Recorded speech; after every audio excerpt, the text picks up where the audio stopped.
Kaizer Chiefs target Ime Ocon has officially signed with German second-tier team Hannover 96 until 2029. He said, "I'm delighted to be signing with Hannover 96. I'm very excited about this challenge of playing in Germany," says former SuperSport United defender. So yeah, Kaizer Chiefs missed out on this signing. So what do you think of this signing by Ime Ocon? Do you think that he made a great decision by going to Germany instead of Kaizer Chiefs? Let me hear your thoughts down in the comment section. South African winger Mahlatsi Skudu Makudubela has signed a contract with Angolan side Willite Sports Club de Benguela after leaving Congolese giants AS Vita. So this is Makubela's 16th club in his illustrious career.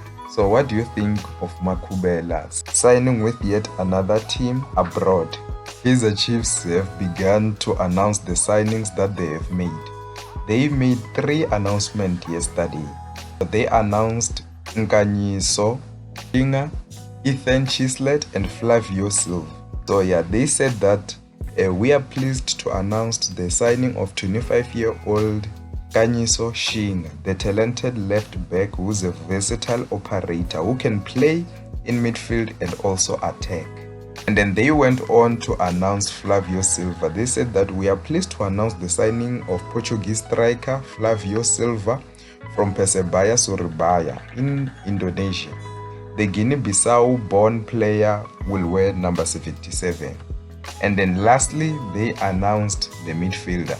We are pleased to announce the signing of 26-year-old Ethan Chislett, an attacking midfielder known for his creative abilities. So, what do you think of these signings that Kaizer Chiefs have made? Are you impressed? Let me hear your thoughts down in the comment section. Lastly, news just came in. Orlando Pirates has just signed Oswin Apolis from Polokwane City. They've wanted this player for over a year and now they got their man. Let me hear your thoughts down below. What do you think of these transfers? See you next time.